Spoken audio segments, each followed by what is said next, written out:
നമസ്കാരം, ഞാൻ doctor Anila Raju, consultant physician, Parabrahma hospital Ochira.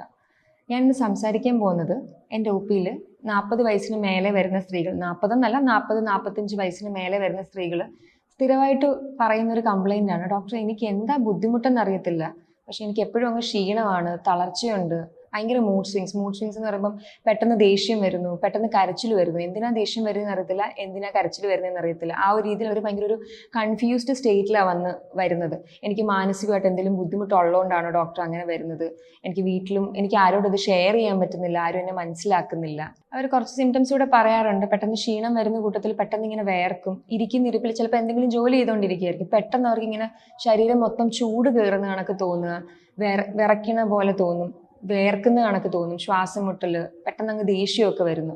ഒരു 5-10 മിനിറ്റ് കഴിയുമ്പോഴത്തേക്കും അവർ കംപ്ലീറ്റ്ലി നോർമൽ ആവും. പിന്നെ കഴിഞ്ഞ 2-3 മാസമായിട്ട് അവരുടെ പീരിയഡ്സ് റെഗുലർ അല്ല, 2 മാസമായിട്ട് പീരിയഡ്സ് വരില്ല, പിന്നീട് 3-ാം മാസം ആകുമ്പോൾ പീരിയഡ്സ് വരും, പിന്നെ ഒരു 21 ദിവസം, ഒരു മാസത്തിൽ തന്നെ 2 വട്ടമൊക്കെ പീരിയഡ്സ് ആവുന്നു. പീരിയഡ്സ് ആവുന്ന സമയത്ത് ഓവർഫ്ലോ വരുന്നുണ്ട്.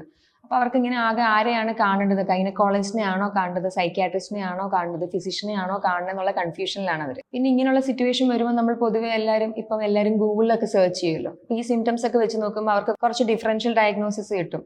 തൈറോയിഡിന്റെ കുഴപ്പം കൊണ്ടാകാം, അല്ലെങ്കിൽ വൈറ്റമിൻ ഡിയുടെ കുഴപ്പം കൊണ്ടാകാം, അല്ലെങ്കിൽ രക്തം കുറവ് കൊണ്ടാകാം, അല്ലെങ്കിൽ മാനസികമായിട്ടുള്ള എന്തെങ്കിലും ബുദ്ധിമുട്ട് കൊണ്ടാകാം. ഇവർ ഈ കുറേ ഡൗട്ട്സുമായിട്ടാണ് നമ്മുടെ അടുത്ത് വരുന്നത്. പക്ഷെ അവർക്ക് വീട്ടിൽ ആരോടും ഷെയർ ചെയ്യാൻ വയ്യ. ഇവരിപ്പം മുന്നേ ഞാനിപ്പോൾ പറഞ്ഞ സിംറ്റംസ് ഒക്കെ ഇല്ലേ, ഇതിനെയൊക്കെയാണ് നമ്മൾ പെരിമെനോപോസൽ സിംറ്റംസ് എന്ന് പറയുന്നത്. എന്താണ് ഈ പെരിമെനോപോസൽ സിംറ്റംസ്? അതായത് മെനോപോസ്, നമ്മുടെ പീരിയഡ്സ് പെർമനന്റ്ലി നിൽക്കുമല്ലോ, ഒരു 40+ ഏജ് അല്ലെങ്കിൽ ഒരു 45+ ഏജിലാണ് പീരിയഡ്സ് നിൽക്കുന്ന ഒരു ടൈം.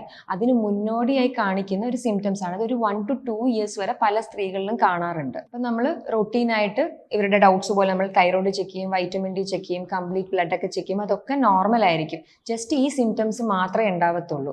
മെയിൻലി നമ്മൾ ഈ ഒരു സ്റ്റേജിനെ നമ്മൾ ക്ലിനിക്കലിയാണ് ഇത് ഡയഗ്നോസ് ചെയ്യുന്നത്. പേഷ്യന്റ് പറയുന്ന സിംറ്റംസുമായിട്ടാണ് നമ്മളിത് ഡയഗ്നോസ് ചെയ്യുന്നത്. സിംറ്റംസ് ഒരുപാട് കൂടുതലുണ്ടെങ്കിൽ മാത്രമാണ് ഈ ഹോർമോൺ റീപ്ലേസ്മെന്റ് തെറാപ്പി ഒക്കെ ചെയ്യുന്നത്. കാരണം ഈ പെരിമെനോപോസൽ സ്റ്റേജ് എന്ന് പറയുന്നത് നമ്മുടെ ഒരു ഹോർമോൺ ട്രാൻസിഷൻ സ്റ്റേജ് ആണ്. നമ്മുടെ ഒരു യങ് ഏജിൽ കണ്ടുകൊണ്ടിരുന്ന ഹോർമോൺസിന്റെ അളവ് കുറയുന്ന ഒരു സ്റ്റേജ് ആണിത്. ഈ സിംറ്റംസ് ഒരുപാട് കൂടുതലാണെങ്കിൽ മാത്രമേ നമ്മൾ ഹോർമോൺ റീപ്ലേസ്മെന്റ് തെറാപ്പി ഒക്കെ ചെയ്യാറുള്ളൂ. പക്ഷേ അതിന്റെ ഗുണം പോലെ തന്നെ ഹോർമോൺ റീപ്ലേസ്മെന്റ് തെറാപ്പിക്ക് അതിന്റെ റിസ്ക്കും ഉണ്ട്. അതിന് കുറച്ച് സൈഡ് എഫക്ട്സ് കൂടുതലാണ്.